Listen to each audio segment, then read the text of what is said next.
2K TV, it's your boy K Mars coming off draft day number 1. I got a lot of notes. A lot of stuff to talk about. A lot of teams, they got exactly what they needed in this NBA draft without having to do too much. We did see a couple trades, but those were mostly some of the upper echelon teams trying to stay out of that second apron. The higher the draft pick, the more guaranteed money that pick is owed. So, not too many trades. A lot of teams just trading back, trying to save some salary cap. We didn't see any blockbuster trades during the draft. Obviously, Giannis got traded yesterday before the draft, but nothing really serious during the draft. I have a separate video for Jaylen Brown trade rumors because apparently he's still on the market. But let's get into this draft. Like I said, I got a lot of notes. We got a lot to talk about. I'm going to just get straight into it, man. Some things that I was impressed with. Speaking of Giannis, the Milwaukee Bucks immediately go to wing scoring with their 2 lottery picks. So they go Braden Burries at pick number 10. This is a guy who last year in high school was a 4-star recruit. Before the season started, many were expecting him to be maybe a 2-year player, but he emerged very quickly at that guard spot for Arizona, and he had a very big impact and finds himself top 10 in this draft. Big time scorer. I watched him a lot in the EYBL. So yeah, I give this pick a B+, for the Milwaukee Bucks. And shortly after at pick 13, a part of that Giannis trade with Miami, they end up getting Nate Ament at pick 13. Another guy who people were saying might want to come back to school, test the waters in the draft. He obviously ended up staying in this draft. This is a kid who, we see it every year. If you're lanky, 6'9", 6'10", can shoot the rock, you're going to be compared to Kevin Durant. I'm not going to get too much into that, but I do think this kid can play. Nate Ament actually played for Rick Barnes at Tennessee, the same coach that coached Kevin Durant at Texas way back when. And I think he does have some similar tools. I'm not going to crown him the next KD, but I think he can definitely score the basketball. Somebody who was on the fringe during the draft process, whether he was going to come back to school or not, I would treat this rookie season as his second year in college, because he's not going to be expected to immediately make an impact, but he can kind of find his way and find his game in the NBA. Like I said, he can score, he can put the ball in the basket. He's a legit 6'10", has a natural flow to his jump shot, and I think the sky is the limit for him. Shout out to Milwaukee immediately going towards that wing scoring, which we see is important in today's NBA in the draft. I'm going to keep it going, man. As we know, Dusty May, Michigan's former head coach, was hired recently, pretty much right before the draft. He was hired a couple days ago as the Dallas Mavericks head coach, and he wasted no time selecting one of his 3 eventual lottery picks from that team, from the Michigan Wolverines. He takes Mo Johnson, surprisingly to most, at pick number 9. Many draft analysts around the NBA, around that space, were kind of had Mo Johnson ranked number 3 among those Michigan bigs that would be eventually selected. But Dusty May clearly showed who was his favorite last year and selects Mo Johnson, number 9, to Dallas. I think this gives them some size, after trading away Anthony Davis. I'm not sure what the youth movement looks like for Dallas. I would expect them to kind of move on from veterans like Kyrie Irving and Klay Thompson, moving them to suitable buyers, potentially some teams that are kind of in it, in it to win it, contenders. Both of those guys are kind of older, kind of in the later stages of their career. When they got to Dallas, it was a different makeup of the team, kind of expecting to be paired with Luka Doncic, Kyrie Irving and Klay Thompson, But, yeah, so Dallas, they start their youth movement, pairing forward Mo Johnson with Cooper Flagg. We'll see how that goes with Dusty May bringing some familiarity in the building with him. We might as well continue with Michigan. So they had 3 guys in the lottery. Next, I believe, was pick 11. Golden State takes Yaxel Linderberg, who I believe was the best out of the 3. He can kind of play some 3, some 4, and some small ball 5. He can stretch the floor.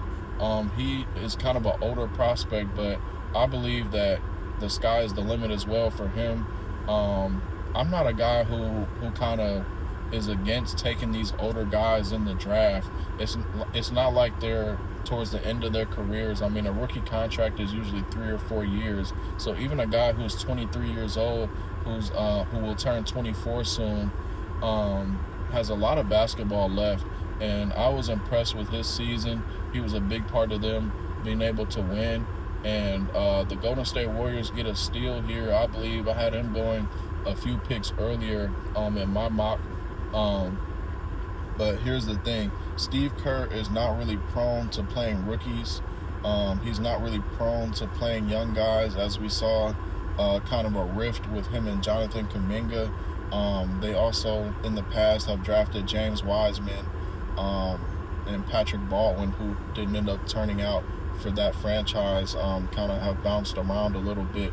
But I believe where you start your career is very important. So we'll see where Golden State goes with this. He is kind of an older rookie, as I said.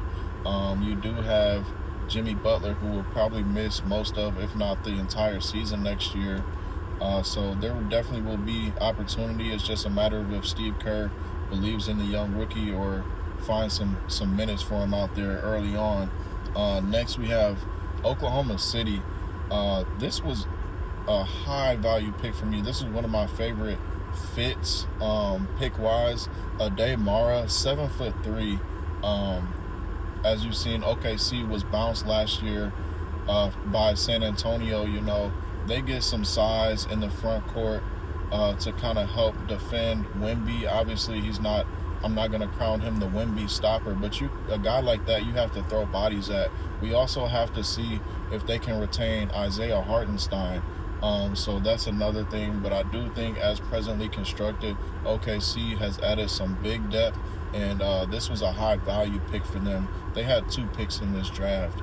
OKC, they also got Bennett Sturts, who averaged 20 points a game this year for Iowa. Former D2 guy, shot 37% from 3 for his college career.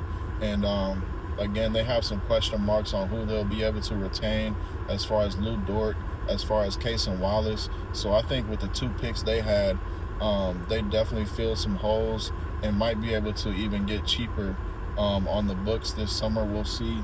I'm never doubting OKC's front office and the moves that they make. So I definitely clap it up for OKC.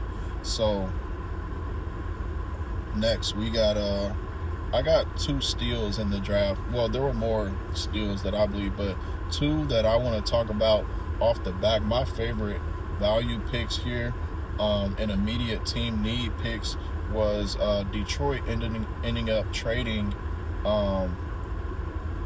They traded to get Abuka Okori, Stanford guard. He averaged 23 points a game last year. A big hole that Detroit had this year was scoring outside of Cade Cunningham. They've been kind of searching for that backcourt mate ever since they traded Jaden Ivey away. They've been kind of looking for some backcourt scoring, another lead ball handler.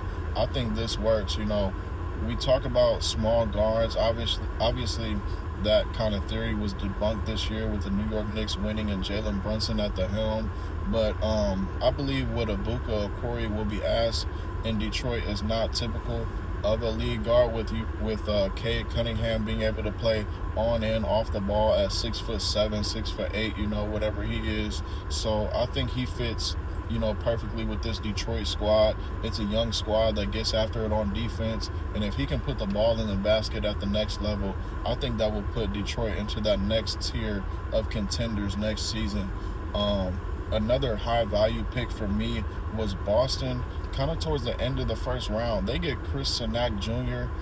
He averaged about 11, almost 12 points a game, 7 rebounds, and he can kind of stretch the floor as well. Gives Boston some size at 6'11", 240. This is a guy that I've been high on since high school as well. Boston, they have some questions whether they'll retain Jaylen Brown or move him for some size as well. And Brad Stevens' post-draft press conference, he spoke about Boston and kind of still needing to add some size there. So whether that is through a Jaylen Brown trade, whether that is through some minimal contracts and free agency or some other moves, we have yet to see. But I believe Chris Sanak can find his way into the rotation here for this Boston Celtics team. And I'm excited about that for them. Like I said, when they did win the championship, Porzingis was pretty banged up. He barely played down the stretch. But a piece kind of similar. Obviously, I'm not comparing the two, but just being able to have somebody down low and stretch the floor, I think that is big for Boston. Kind of to wrap it up, Koa Pete, who was highly regarded out of high school, who actually was Arizona's prized recruit, that they brought in this year. People were expecting him to be the top 10 pick that they had and not Braden Burries. I wouldn't say he struggled this year, but he didn't really show what NBA front offices are looking for in a tweener forward. He's a monster around the basket, a man amongst boys. He can obviously rebound. He went through the draft process, and from what I'm told, he was actually advised to kind of return to Arizona and work on his outside jump shot and some more scoring tools. But he insisted on staying in this draft, finds himself as the last pick in the first round at pick 30. And he was actually traded to the Phoenix Suns. So just looking at the fit, obviously they get a highly touted player, still some work to do, very young player in Koa Pete, coming off a good run with Arizona. He was coached well down there. I have no doubt in my mind that he will improve. Some of these guys have it set in their mind before the season even starts that they're going to be one-and-done prospects no matter where they're projected to get drafted. It's been a dream of these guys to hear their name called and kind of walk across that stage. So shout out to Koa Pete for fulfilling a lifelong dream, and we'll see what his role looks like for a young Phoenix Suns team. Cameron Carr falls to the Lakers. They add some shooting. He has a crazy wingspan, crazy vertical, was able to hit some very deep shots, some clutch shots for Baylor this year. I'm intrigued by this prospect, man. I was not high on him early in the season. I honestly didn't know who he was coming out of high school, but seeing him this year for Baylor, he can score the basketball, man, at all 3 levels. He can attack the basket, and I think this will be a good piece for the Los Angeles Lakers, who typically do not really play big minutes for their rookies. But just looking at that team, obviously they re-up with Austin Reeves on a lucrative deal, but you need depth. And while they still will be looking for that starting caliber center, I think this is a good move for the Lakers, getting Cameron Carr, who I had flying off the board way earlier than 24, where he was selected originally by the Knicks and then traded to the Lakers. Last but not least, Jaden Quaintance. I sound repetitive here, but another guy that was highly touted out of high school. I believe Rivals had him ranked as high as 7 coming out of high school. 24/7 Sports also had him as a top 10 recruit. He dealt with some injuries in college, starting at Arizona State and then eventually transferring last year to Kentucky. I believe he only appeared in 5 games, but apparently that was enough for the San Antonio Spurs to select him at 20. That kind of adds to their big man depth, which I immediately pointed to after the finals that they needed. So, It was noted that he, during the draft process, admitted to still feeling some pain in that knee. He did tear his ACL early in 2025 and has kind of been coming back from that. But I mean, there's no rush for him to be productive here. They have some bigs on the roster that are veterans. Obviously, Victor Wembanyama, superstar talent.